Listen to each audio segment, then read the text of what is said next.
All right, looks like we're live. All right, so let's go ahead and get started. Hi, everyone. Thank you so much for joining our Mainnet 2 pre-launch. We're so excited to have you guys here. We are gearing up to launch on Monday, March 8th. My name is Kelsey Ruiz. I am head of content and comms here at Akash. I'm going to hand over the mic to all of our guests so they can kind of introduce themselves and give you a little background. Greg, do you want to start us off? Yes, thanks, Kelsey. I'm Greg Osuri. I'm the CEO and co-founder for Akash Network. I'm Adam, CTO co-founder. Great to be speaking with you all today. Hi, I'm Alessio. I work for Tendermint as a vice president of engineering. And Jack.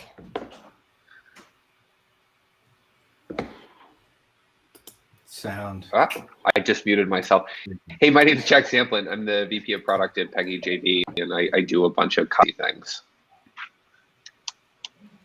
Cosmosy things. I like that. Okay, cool. Well, let's go ahead and just dive right in. So today we're thrilled to celebrate the upcoming long-awaited launch of Mainnet 2. After our incredibly successful Akashian challenge, which was the largest testnet in the Cosmos Hub, Mainnet 2 is going live this Monday, March 8th. And Mainnet 2 is the materialization of Akash DeCloud. So that's the world's first decentralized open source cloud.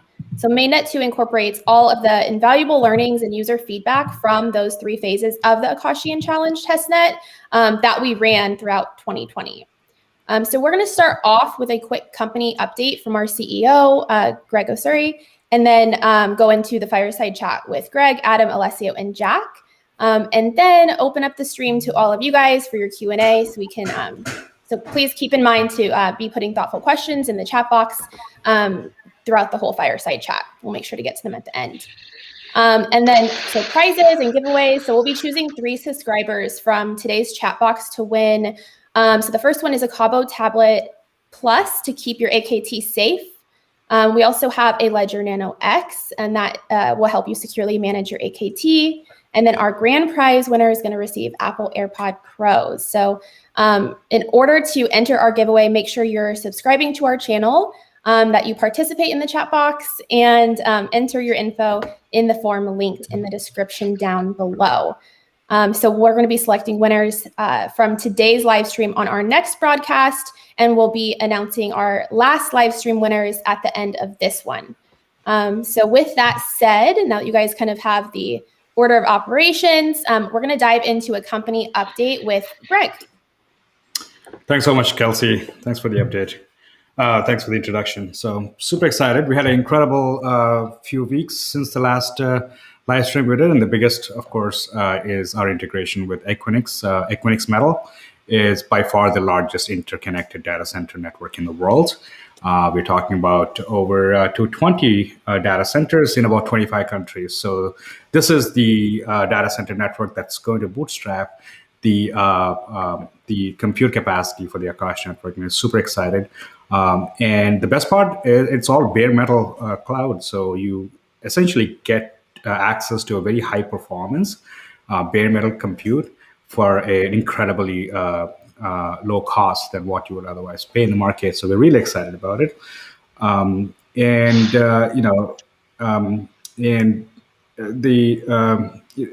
of the beautiful, some history about Equinix Metal. We were friends with them for a while.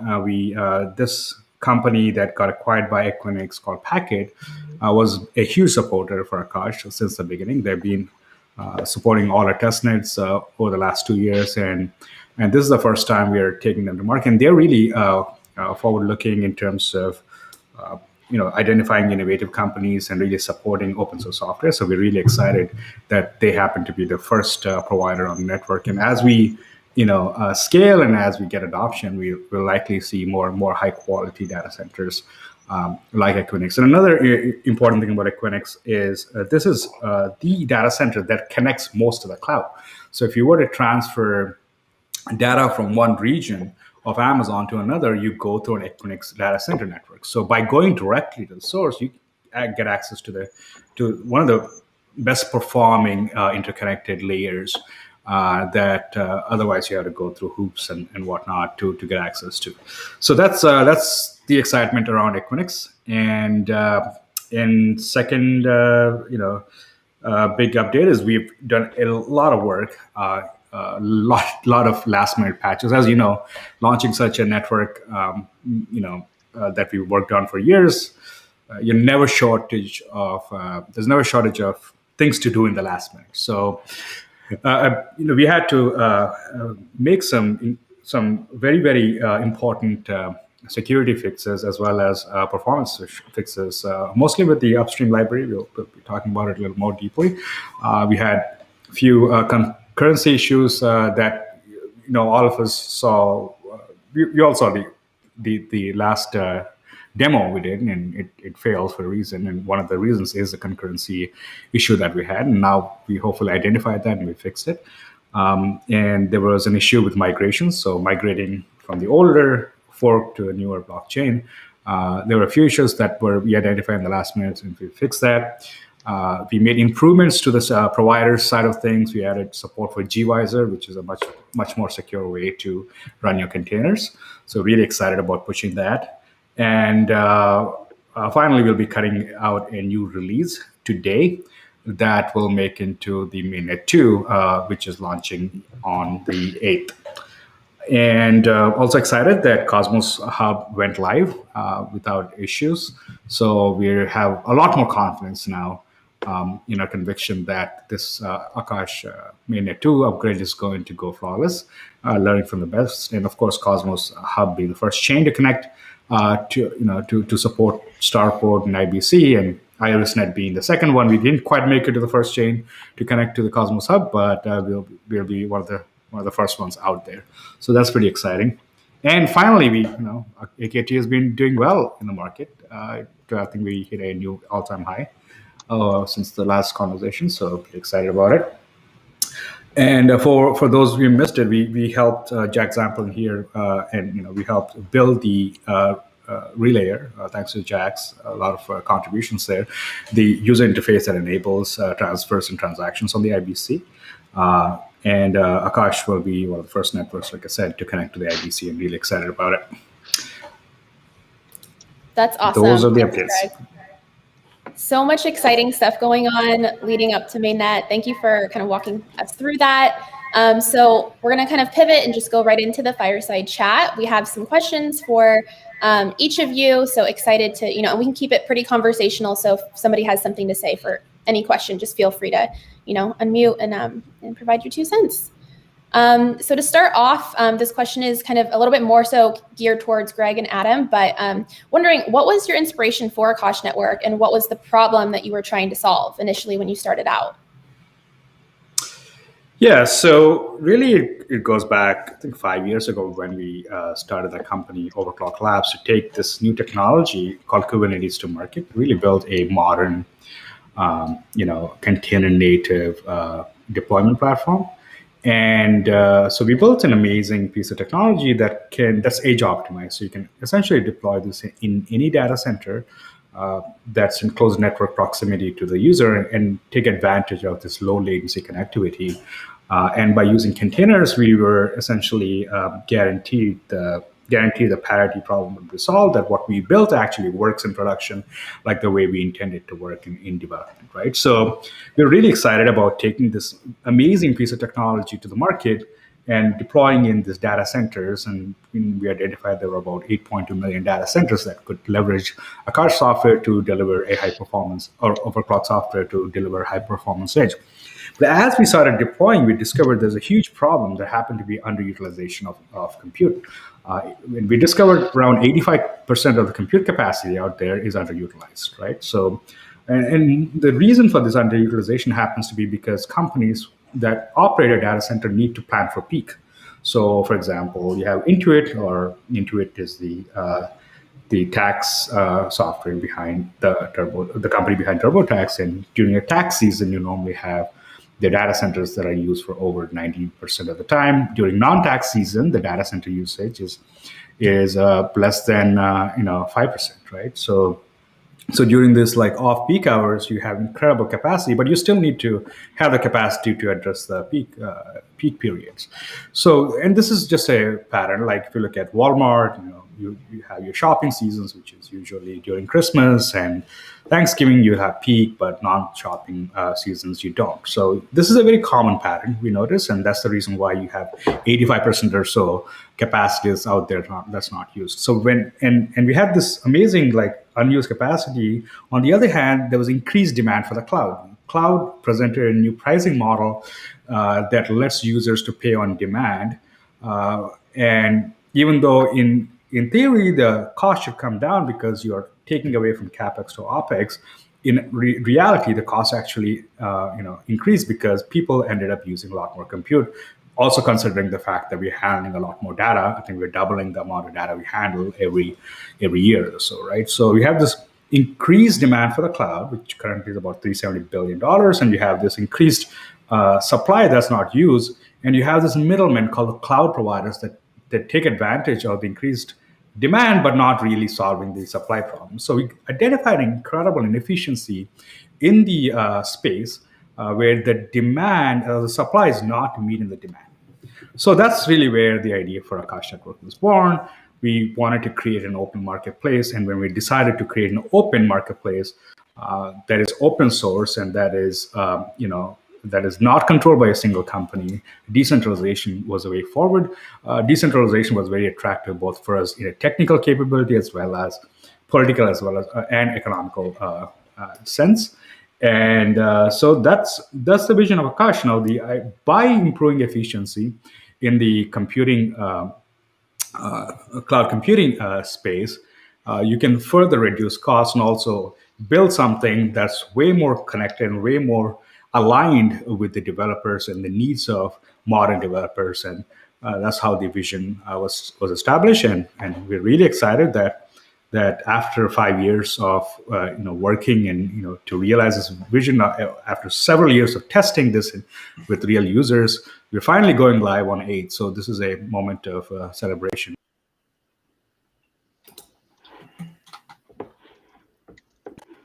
I think we got you back. It froze for a second. Great. Okay. Adam, anything to add to that? I think that was a really good kind of rundown. No, that was fantastic. That was better than anything I could think of. So that's a fantastic summary. Nothing to add. Great.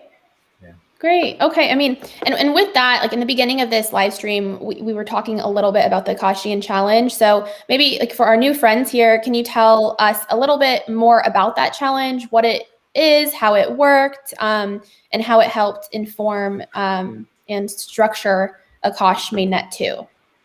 Yeah, sure. So the Akashian challenge was really like our first, I wouldn't say our first, maybe not our first reveal, but us revealing to the world what a production Akash network is going to look like in terms of the deployment platform. As you guys probably know, we released a network just to stabilize the decentralized network component part of things. And then as we're releasing just next Monday, is of course what most of our product is, which is a cloud platform. And the Akashian challenge was about getting that in the hands of the community and getting them to use it. We wanted to, of course, test our software, get people to kick the tires. We really wanted to get people's feedback about what they thought about using it, what kind of workflows could be improved, what workflows worked, what workflows didn't, the kind of things that they wanted to deploy on it. We're really going to be led. We were led then. We're going to be led going forward by demand from the community. So if people want to deploy a certain category of application, we're going to do our best to do that. We don't want to do things in isolation. So it was our first test run of kind of that method of moving forward.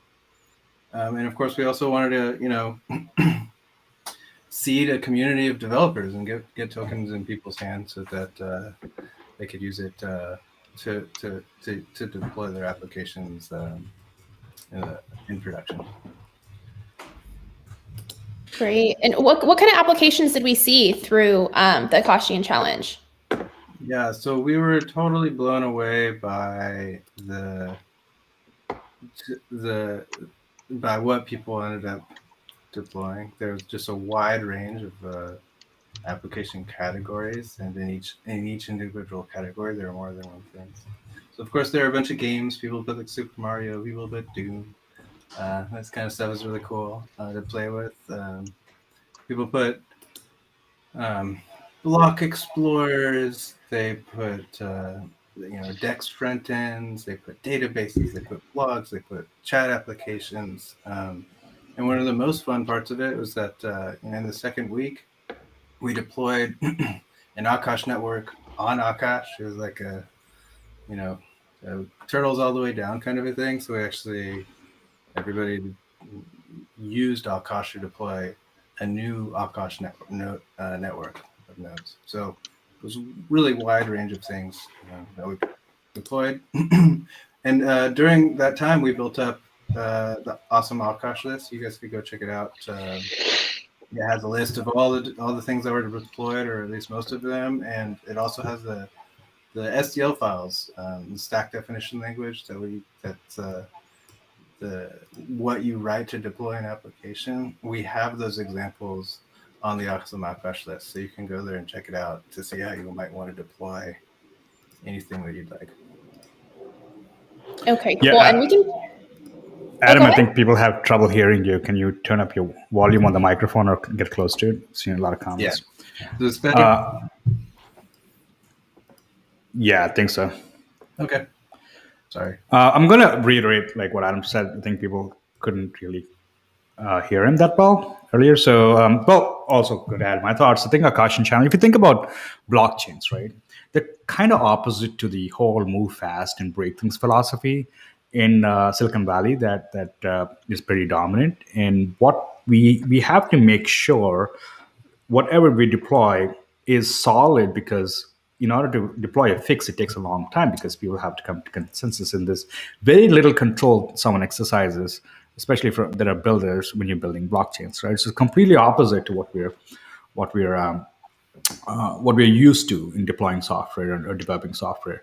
So Akashian Challenge is a year-long testing of the blockchain, of the DeCloud, in a series of testnets. Right, there were three phases that we had. The first phase was building the consensus and testing the consensus, and in which we had incredible success. About 90 active validators ran the testnet that led us to deploy the current mainnet, which included the staking and the consensus part of the blockchain, right? So that gave us a foundation to build other modules on top of a very solid foundation, in which we had two amazing adversarial tests. One was a DDoS test that was incentivized, that found a lot of bugs around around setting the gas fee, that we learned that you can't just not have gas fee or else you'll get DDoS. And second thing we learned also is we got really lucky with an Amazon outage. So that took down 10% of the network and really proved that like 90% of the network doesn't use Amazon, right? And so that led us to a conclusion that yes, we can launch our mainnet, the current mainnet that people are using, mainnet 1, with the confidence and the conviction that we have launched with. And the second phase was the DEX operations. And second phase was really about testing the decentralized exchange for the cloud computing, the reverse auction mechanism that we proposed in a white paper, and gave us the confidence and the conviction to build out further the platform, and which led us to the third phase. And third phase, we had amazing success. About 480 active developers at one point deployed around 89 or 90 unique applications, like Adam said, that are listed in our awesome Akash repo, about 3,800 times. And to give you a context, Polkadot currently has about 420 monthly active developers. We had about 480, and Ethereum mainnet has about 2,500 monthly active developers. So that gives you a perspective as to the engagement that we were able to attract, right? And the goals really were test the scalability and the feasibility of the technical design for the DeCloud, and test the user experience. Did we develop the interfaces with the appropriate complexity or easiness that lets people to do what they want, but and not too simple that people wouldn't be able to do things. So testing out the SDL abstraction was very, very critical for us. And third was to distribute tokens to our prospective users of the network and really bootstrap adoption that way. So those three goals were we achieved, I think, with a phenomenal success. And Akashian Challenge, really proved that if you care about your community and you can create incentivized testnets, and large incentivized testnets are a phenomenal way to take a blockchain product to market. And thanks to Cosmos, really, to set that standard. And Jack here was instrumental in developing the Akashian Challenge, not only Akashian Challenge as well, but also the first ever incentivized testnet that Cosmos launched, the Game of Stakes, which kind of set the standard as to how incentivized testnets should be created. So thanks to the Tendermint team here for making that happen.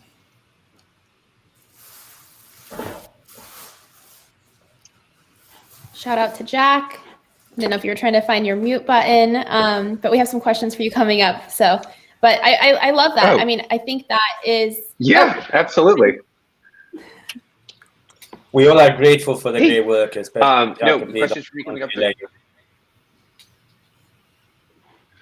Yeah, well, everyone here has contributed quite a bit to this whole platform, and it's just really cool to see everything that we've all been working on for so long come to fruition. Alessio, you've been extremely active in managing the core SDK team, building out that developer experience, working on the key management issues in the SDK and a number of other things.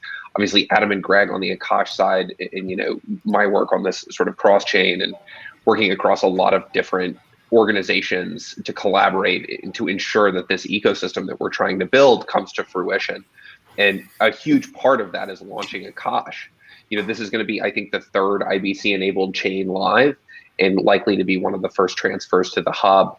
Like, this is a huge effort that, like, the 5 people on this call are the tip of the iceberg.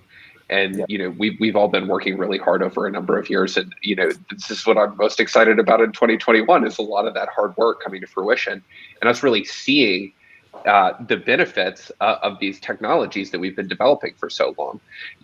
One of the things that got brought up earlier in this conversation, which I just want to circle back to real quick, is the Equinix partnership that you guys have finally announced. Equinix, as Greg mentioned, is the largest data center provider in the world, and having them as the first customer, first provider, first large data center partner on top of Akash, I think is a huge validation of what you guys are building.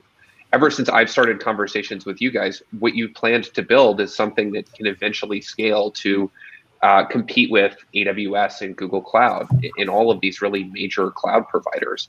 And the only way to do that is to build a free market, because these companies have figured out how to suppress competition. And when one of the largest data center providers that sell to these people are the first people on the Akash network, it shows that they see it too. It's not just a bunch of crazy guys with a startup and a blockchain and an idea. It's the world's largest data center provider with hundreds of billions of dollars in infrastructure spend behind it. So, this is just the beginning, and I'm really excited for the next few months on this network and excited to be a part of it. Yeah, thanks, Jack. Really well said. It really is a great validation of what we've been working on. It makes talking to people a lot easier about it. People are skeptical. They're like, well, Equinix is really excited about it. And they kind of had a lot of conversations. But I also just want to echo what you said about all the work that so many people have put in behind not Akash, just again, like you said, tip of the iceberg, but the entire ecosystem. It's really enabled us to focus on this one specific thing and have this whole economy around us, come to maturity and become really useful. So it's a good space to be in. And Adam, just to sort of talk about a whole other side of the ecosystem that we haven't been talking a whole ton about, most of the Akashian community kind of comes out of this blockchain world. And, that's this huge, vibrant community on the internet right now and really exciting things happening. But there's this whole other huge, vibrant community that's been on the internet for a bunch of years that we're building on the shoulders of. And that's the Kubernetes community. That's where Greg and Adam come from.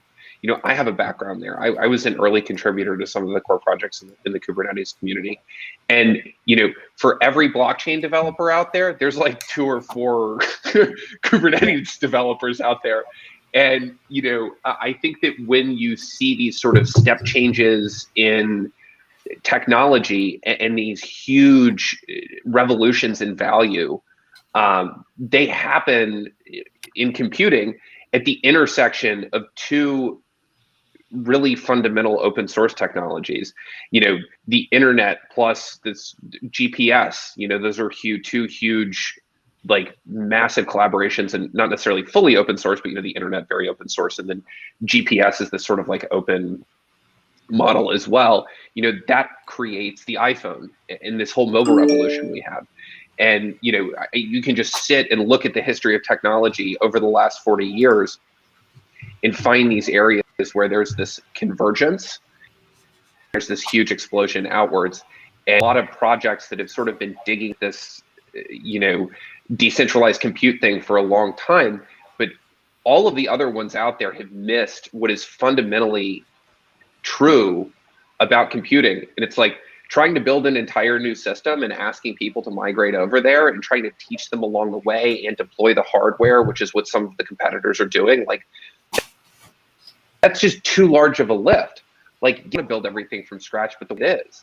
And if there are these fundamental pieces out there that you can take and put together to build something new, like, that's what you do. And this is what has me excited about Akash. It's when Greg first showed me the demo, I was like, oh, this is it.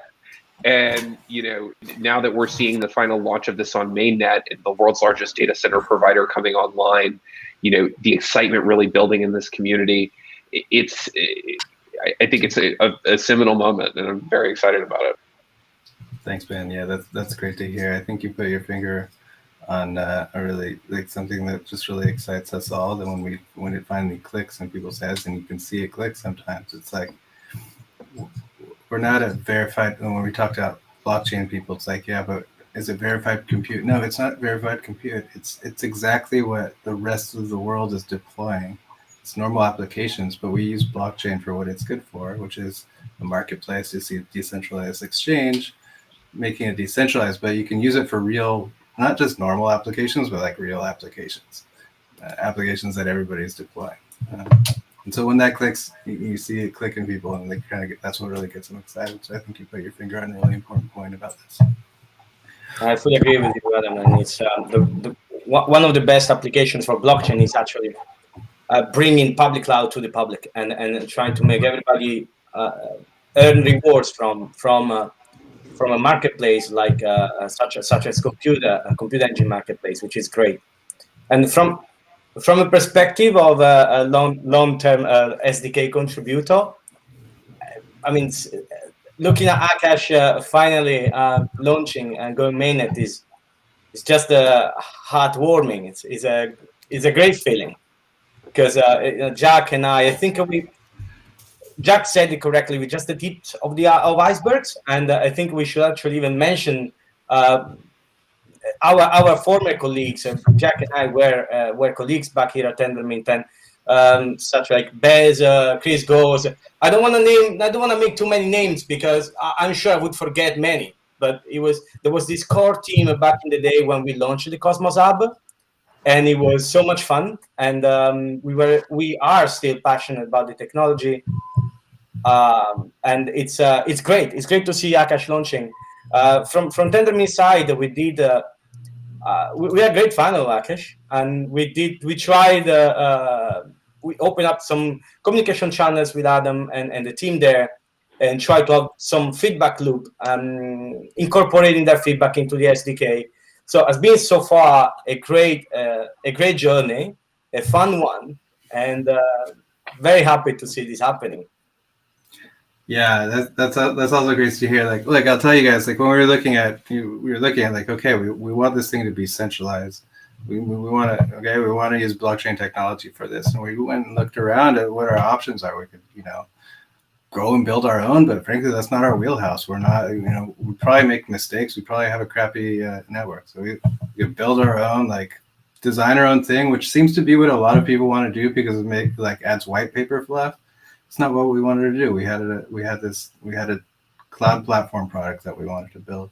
We could build on Ethereum, where like, at that time the CryptoKitty was like going off, and you could tell that there's just going to be network congestion. We have to basically pay for other people's, the transaction fees are too high. We wanted an isolated system where we could focus on our product and where we could eventually connect with other people, with other blockchains.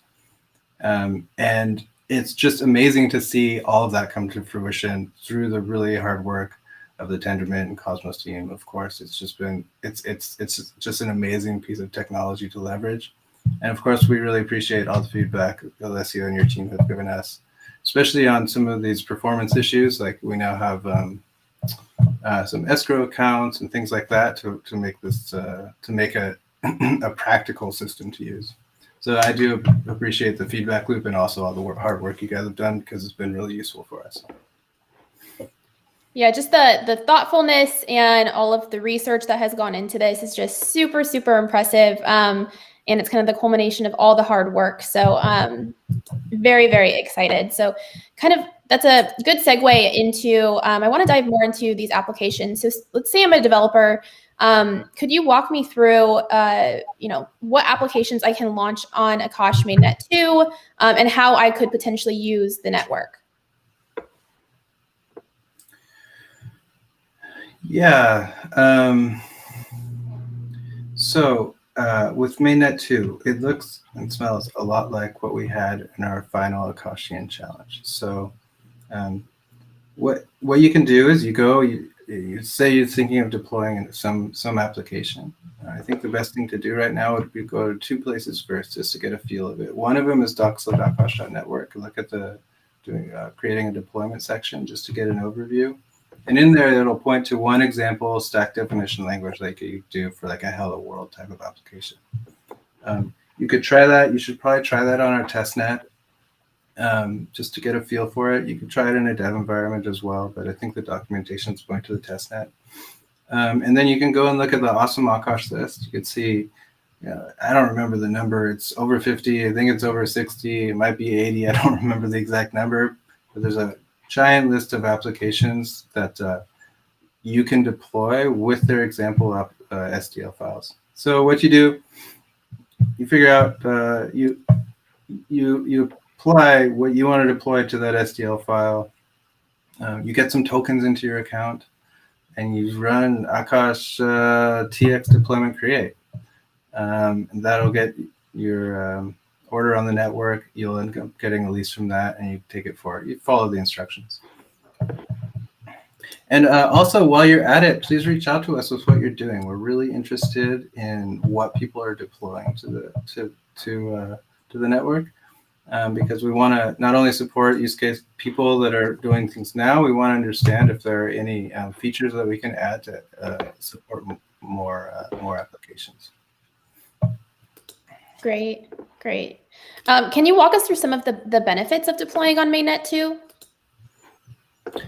Yeah, so we have lower costs, with running on bare metal and using containers. It allows us to pack compute into containers a lot more densely than you can, like when you're leasing instances on any of the other cloud providers, which use VMs, which are static in size.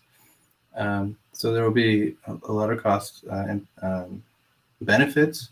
It's of course censorship resistant. I know it's been a kind of a hot political topic, but regardless of which side you're on, I think that there's a lot of danger. I think we could all agree that there's a lot of danger and centralization of basically global compute. So it's in the hands of a couple or three companies now.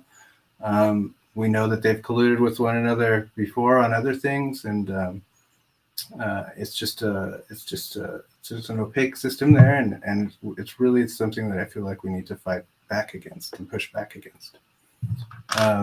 It's a very we're starting out with Equinix. It's a very, very high quality, high performant set of systems that we're going to be running on, so you'll have really high performance. It's not non-custodial. We don't know who the hell's deploying stuff. We don't have any keys. it's really the kind of in the decentralized ethos when you're using it. And I will say that, I'll stop there. Yeah, on top of that, I think it's just a beautifully easy and simple system to use, right? So the developer experience is really enhanced to keep and designed around the developer being the center of the experience and not having logins, not having to give out your information that could be potentially, on like 4chan, or just being very sensitive to only needing the information that you would need to deploy something and nothing else. No email addresses, no personally identifiable information. As a developer, that makes me a lot more comfortable using this service, right? So it's the first time you're seeing a non-custodial, self-sovereign, and a permissionless cloud that's fully open source. So really excited. There's nothing like this that ever exists out there, and really excited to see the possibilities that we haven't imagined yet. So please go check it out this March 8th. Great. So, what are some of your favorite features on Akash Mainnet 2? And what features are you most excited about? And Jack, I'd love your take on this as well, as someone who has experience engineering within the cloud ecosystem. But open to all, obviously. Yeah, for sure. For me, the ability to run full nodes and some blockchain stuff on top of Akash is something I'm extremely excited about. And, the main reason there is because that's a lot of what I run. I run archive nodes and full nodes for a number of networks. And I think with StateSync in particular, even though the storage is ephemeral, we're going to efficiently sync those nodes and find a way to run persistent networks of these things. So I'm really looking forward to experimenting with that on top of Mainnet 2. But I think first deploying my website and a few other smaller sites that I run on my own, and sort of trying to reduce my Google Cloud spend a little bit will be really fun, and some of the first apps I'm looking to deploy. Yeah, awesome. This is just a quick little feature that it's a small feature, but I think it's a kind of a cool little use of blockchain technology is that as part of the deployment, when you have to push your manifest, you have to push a description of what you're deploying to your provider. It's only shared between you and the provider, and the provider needs to authenticate. You don't want to create get a lease and have somebody else send a different description of the deployment. It's not you. And so the way we did that is we used blockchain to distribute TLS certificates. So that's how we do certificate distribution. Is we put it on chain. So when you talk to the provider, you send along. There's a transport layer security thing that happens, but essentially, the server can look at the blockchain and say hey, what's the certificate that this person should have for this particular lease, and that's how the authentication happens. I think it's a cool little feature of that. That's a sick feature that you were talking about last time we were talking a couple months ago, and excited to hear that you implemented it. I think that one of the most fun things about blockchains for me is learning all the cryptography behind the original internet, and sort of learning also how it's used now. And because these systems are sort of natively cryptographic systems, doing fun stuff like passing around TLS certs becomes a lot easier. And that's a really cool usage. I'm excited to see that implementation. Yeah, totally. Our main use case, of course, is blockchain as well. So we Starport and Starport Cloud and Starport Network, we do see a natural synergy there. Our intention is to move resource provisioning from centralized solutions such as AWS and Google Cloud to leave them behind once and for all, and embrace solutions such as Akash. So that's definitely. The synergy is so natural, it's so obvious. And we are studying into it, of course, and that's what we hope we can do in the near future. Totally, and we're just going to be working we're gonna keep iterating on this to make it more and more conducive to that exactly that use case, because it's really important to us as well. Amazing. Well, so now I'm gonna kind of pivot. I have a couple for Jack and a couple for Alessio. So I guess Jack, we'll kick it off with you. So can you tell us a little bit about your work with PeggyJV, Cosmos, Tendermint, and Gravity Bridge, and how does Akash impact your work? Yeah, for sure. So the Gravity Bridge is going to be the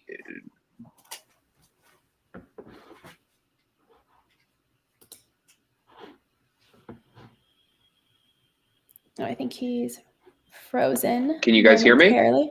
Yep, we got you back.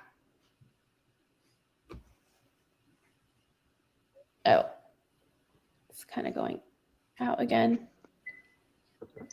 Okay, cool. There we go. So that's odd. Awesome. Well, okay, so the Cosmos SDK is made up of these modules, and the way that Akash is being implemented right now is like a series of modules on top of the SDK. So like that's a really cool thing. The Gravity Bridge that I'm building is one of those Cosmos modules. And what this allows is sort of interconnection between a Cosmos chain and an Ethereum-based chain. So, the project that I'm working on, we're planning to deploy this against Mainnet Ethereum, and then maybe something like a Binance Smart Chain or any of these other sort of EVM compatible chains out there. But it will work to bridge all of those. And with this sort of mission of Cosmos as the internet of blockchains, bridging and being able to move seamlessly between all of these different ecosystems is a huge goal of the project. It has always been something that we've envisioned. So not only being able to use IBC to move between different Cosmos-based chains, but using the Gravity Bridge to move over to Ethereum-based chains.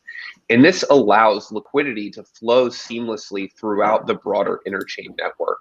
So if you've got assets over on Ethereum and you want to use those to pay for compute over on Akash, let's say you've got some DAI over on Ethereum and you want to pay for your compute in DAI, you'll be able to do that.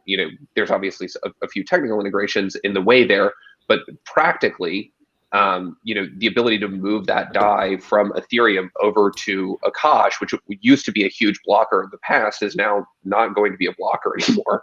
And then just, I think Akash natively handles multi-token fees, and providers can set which currencies they expect fees in. So that's going to happen relatively quickly once this Gravity Bridge is going. So that's a huge part of the way that my work affects Akash and the broader Cosmos ecosystem.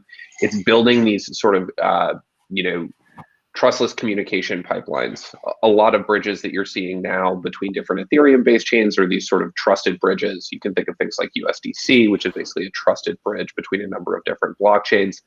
And what we're building here is these, cryptographically secure trustless bridges.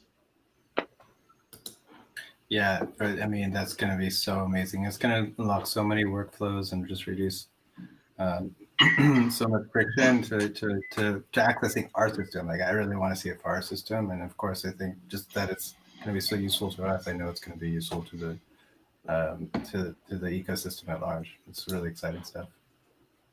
Yeah, and that's a perfect pivot over to Alessio. So, I would love to hear from you a little bit about the work that you do at Tendermint, and what role does Akash play, or do you see Akash playing in the future of Cosmos?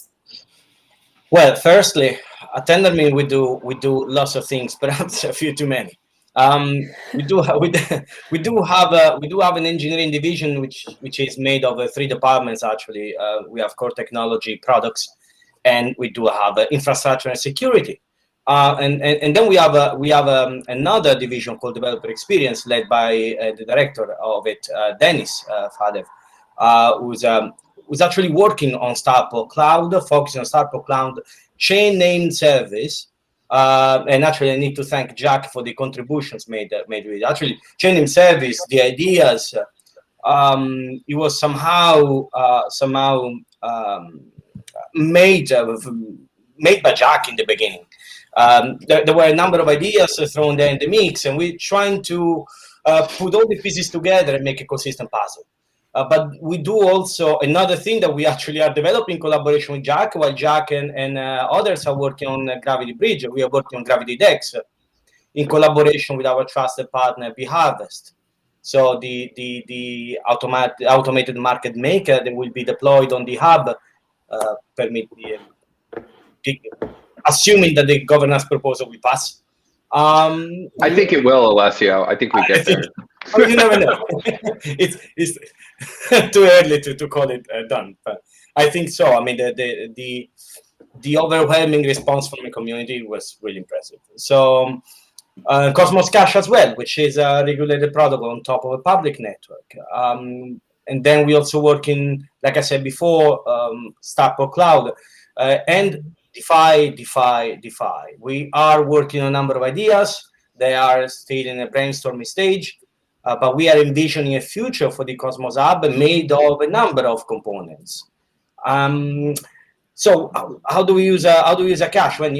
I think in everything of what we do, we will try to leverage Akash and the decentralized features of the possibility to break the chains break free from centralized providers such as AWS and Google Cloud.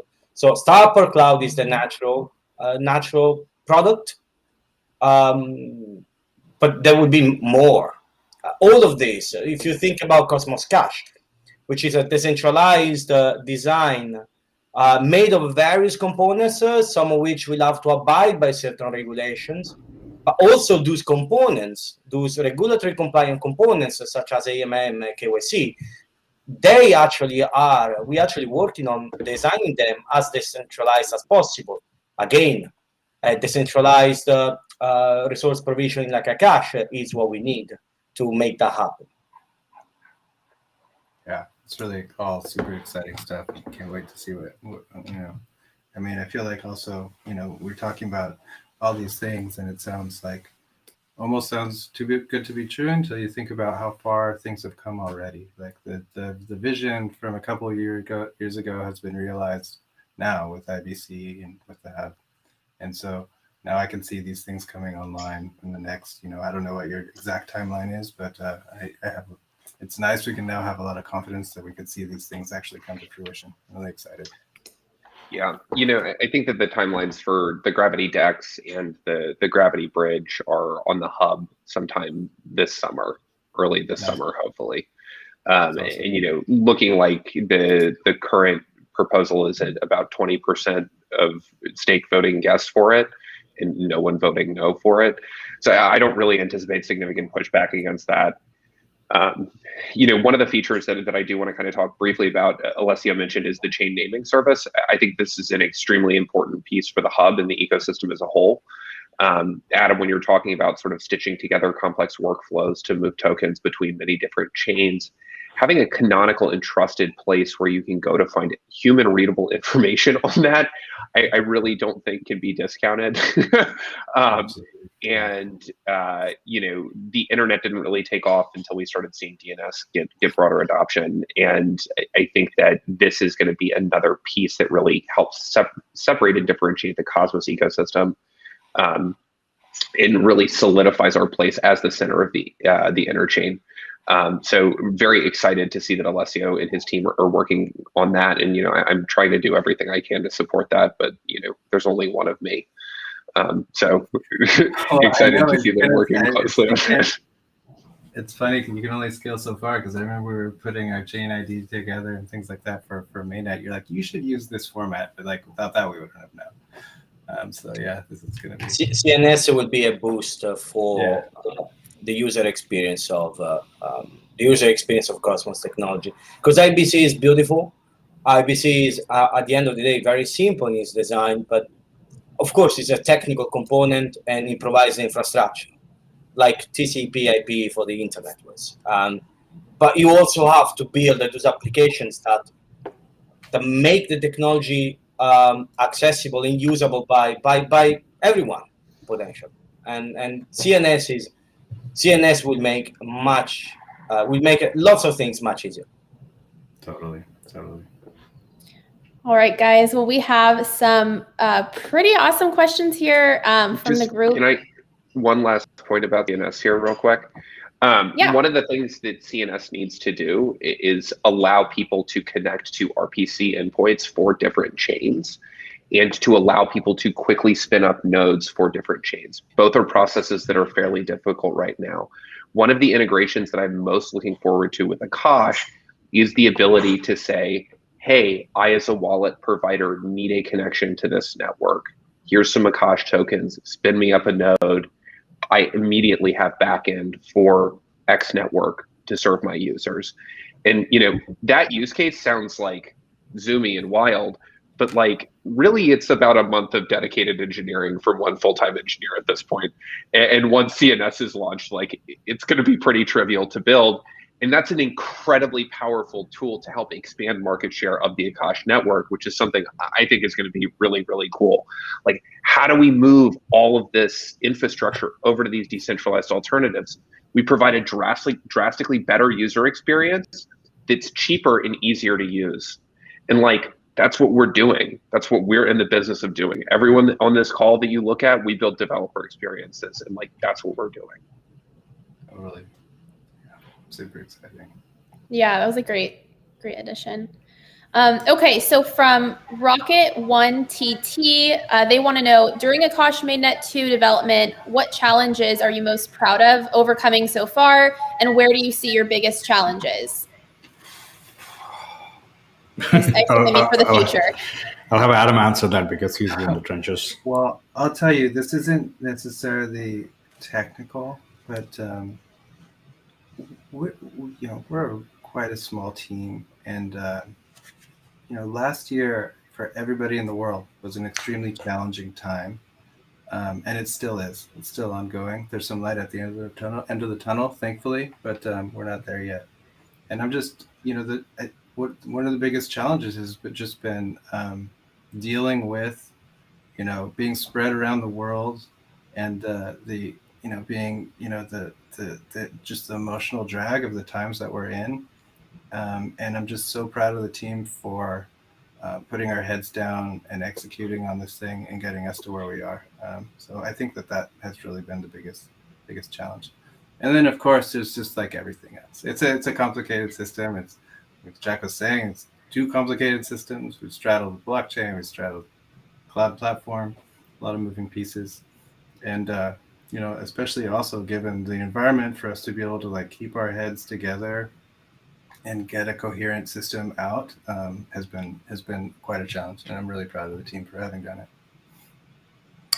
Yeah, we're super. I mean, the team has been well. So you have this phenomenally distributed team that's trying to push things in a pandemic. I think achieving what we achieved, I'm really proud of that. On top of that, I think doing it in a decentralized manner, like we don't run a single server. We don't really operate the network, right? And having to coordinate and having the community coordinate the upgrades and deployments has been fascinating. Very challenging, but very fascinating to watch. And everything you do, goes through a proposal, goes through a community approval. It's completely opposite to what what we're used to. And I've been writing software for over 25 years, so that's definitely thanks to Jack and Alessio here. A lot of their contributions really helped. Great. Okay, next question. This one is from Sistla. She says, "Hi team, do you think we can run Cosmos validators or an Akash validator due to the bare metal partnership with Equinix?" Yes. So yes, but with a fine warning, right? So the yes is yes. Technically you're able to, but fine warning is, since we are since this is an MVP, we have established a few safeguards to ensure that we have a smoother way to scale the network. So the safeguards are like, there's a limitation on the storage. I believe it's 1 terabyte. Correct me if I'm wrong, Adam, but there's a 1 terabyte limit on the storage. As long as the node is less than 1 terabyte, you can. And there is Also, then the fact that this is an ephemeral storage, so it doesn't have persistence yet, and we're working on that. But it doesn't have persistence, so just be aware the state sync is going to take however long it's going to take, depending on the size of the chain. So, to answer your question, yes, you can technically, and we have done that in the past. In our testnet, we ran Akash on Akash itself. There's a beautiful guide on our GitHub that lets you that shows you how to do so, but be aware of the limitations that were artificially imposed till the time we have comfort and conviction that we can lift the guardrails, and we will do so in a diligent manner. Yeah. I agree with all that, and it's just underline. When you're running a validator, you want to be on a mature system. You want it to be a stable system. We're launching this network next week. One thing that I've really come to, that I've appreciated since I worked with Jack a bit and working with the Cosmos community, is that that community, the Cosmos team, seems to have this ethos that I'm familiar with in the traditional software world, which is you build iteratively. And so we're not coming out of the gate with, feature parity with Amazon or things like that. What we're doing is we're coming out with, it's the MVP. We want people to use it. We want people to try it. But I don't think that it's appropriate for a validator yet, which requires there's a lot of security requirements for a validator. Not the least of which is because people need to familiarize themselves with how to use the system in a secure manner. And the knowledge just hasn't been built yet. I saw somebody ask a question here, is like, how do you know that providers aren't looking at your data, what have you? Well, we have this decentralized way of doing that, of encoding that on chain. It's a kind of reputation-y kind of thing where you could say like, hey, I'm only going to deploy to a provider if this key has signed their attributes, right? And that's something that we need to foster, and we want to grow. We want it to be like a landscape of these auditors that can approve, that can sign off on the providers. But we're starting on Monday, and so we don't have that yet. When we do have that, it will absolutely be appropriate, but it's just not now. So things like testnets, things like Sentry nodes, things like Tender Seed, things like blogs, things like that, go for it. But I just want to, I don't want people to get carried away and start putting like really sensitive things on the network without really knowing what they're doing. That's very well said. So this is a decentralized cloud. Nothing like this existed before. So you have to learn new habits on how do you secure a decentralized cloud? How do you scale in a decentralized cloud? How is your redundant infrastructure going to look like? There's quite a few things that we need to, as a community, come up with standards and show others that how to use these things. So before we have that, just tread very carefully, because this is open source decentralized cloud. There is no support. There is nobody you can call when things go wrong, except figure out things yourself. There is no Zendesk support or anything like that, right? I mean, of course, the providers might have their own support, which may not be what you're used to, like calling Amazon, right? So a lot of these things that we had to keep in mind. With the benefits that you get with decentralization, what you need to overcome is the lack of support and whatnot. So, okay, great. So last question that we have here is from Reed Hellman. How are you guys planning to promote good providers as well as marking or limiting unreliable or bad providers? Adam, mentioned about the ability or the feature we have then in the network called audited attributes. So we have a set of auditors that will audit attributes posted by providers. If the provider says, I am Equinix and I'm a tier 4 and I'm situated in Atlanta, that particular attribute is audited off chain, and the audit result is posted on chain. And as long as you trust this auditor by proxy, you can trust the provider, right? And in the initial days, the auditors will be Overclock Labs team, which is the team that's building Akash, and we'll bootstrap the auditability. And as we mature, the auditors, we expect the auditors' infrastructure to mature, and we'll make it easy for these auditors to scale up as well. And So to answer your question, yes, to bootstrap the trustability, the team will audit and post our results on chain. Now, Akash is permissionless. Anybody can be an auditor. You don't have to trust Akash team or the Overclocks Labs team that's building Akash. If you feel like you have enough trust in the community, which we expect, which we anticipate, and we really want the community to contribute here, you can publish your auditing framework and your results and your methods and earn the test. And we'll, in the future, like Adam said, we're going to build it out to even incentivize some of these auditors. So we're really excited to build the auditor infrastructure that improves trustability on the network. Adam, if you want to add to it. No, yeah, that's really well said. Yeah, that's great. And I wish we had time for a couple more questions. There are so many great ones from the community, but we have to move on to the winners. And I want to take this time to thank Alessio and Jack so much for being guests on our Akash Mainnet 2 live stream. So thank you guys so much, and thank you for being here.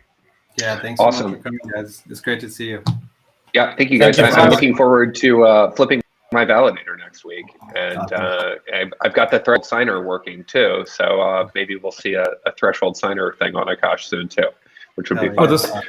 Yeah, we wanted to ask you on the status of the remote signer. Is that the same thing, the threshold signer you're talking about?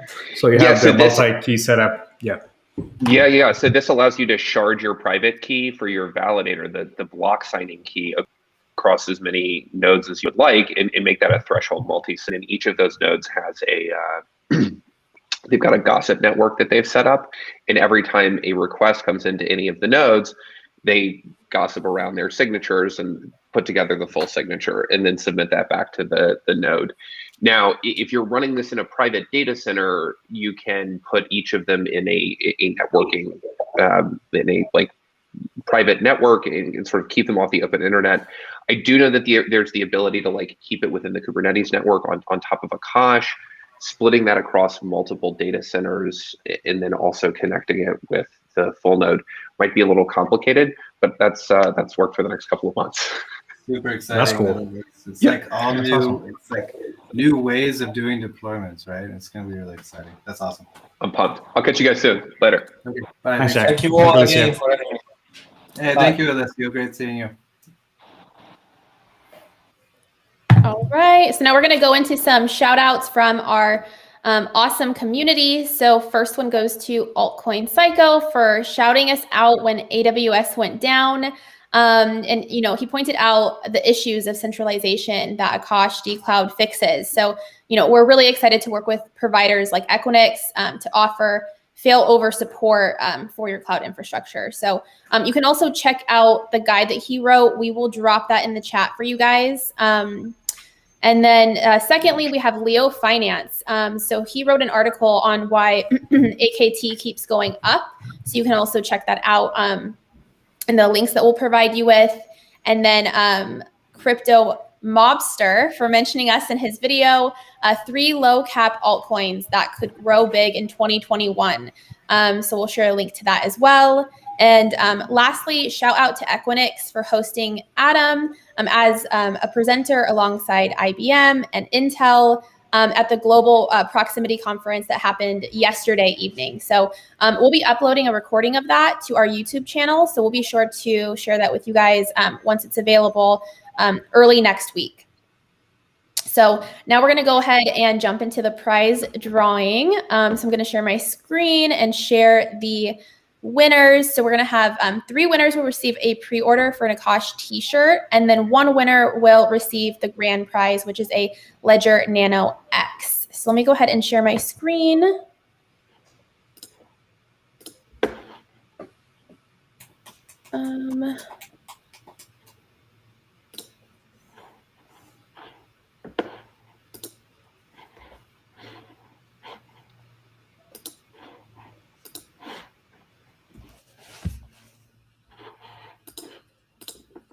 All right, can you guys see my screen?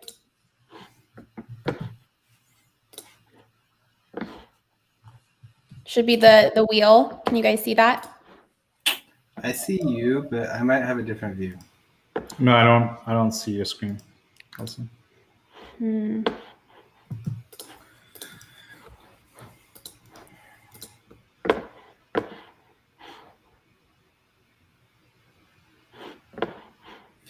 If You want me send to the- run that? If you send me the link, I could try. Yeah. Let's see. There we go. Just put a link in the chat. You want to try that, Adam? Yep. 1 second here. Share screen. It won't. Chrome tab, and I want the wheel. Wheel of names. Okay. It wants to. There we go. Alrighty. What do I do? Just hit that white button in the middle. And the winner is And you're going to spin it 4 times. So this is our first winner. Mark. LA. All right. Congrats. Okay. And then you can hit close. Close or remove? Should I remove them? Oh, remove. Sorry. Yeah, remove. Okay. And spin again.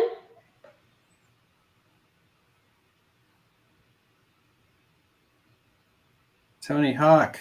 Oh no. Let's take a. All right, Tiga.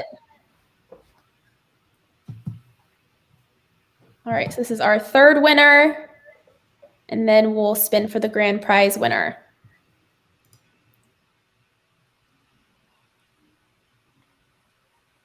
Jeff Kim. Jeff Kim, congrats. Come on down. All right, now for the grand prize winner, Ledger Nano X. And this is from last week. Alex Zach. You lucky All dog. right. Well, congrats to all of our winners. We're going to be announcing the winners of the Cobo Tablet Plus, the Ledger Nano X, and AirPod Pros from this live stream's giveaway on our next live stream. So congrats to all the winners. And, you know, in the meantime, just remember to subscribe to our channel. And when you do hop on these live streams, to participate in the chat box, and that's how you can enter yourself into the raffle, and then enter your info into the form linked in the descriptions below. So for all the winners today, we will be in contact via the email that you provided to provide you with your prize. And thank you everyone so much for tuning in. We're so excited for Monday for Akash Mainnet 2. Yeah, thank you all. Thank for you coming. so much. It was really great. And thanks, team. Really All right. excited. See you post mainnet. Yeah, see you post Mainnet. Thanks, Greg. Thanks, Adam. Bye. Bye, guys. All right.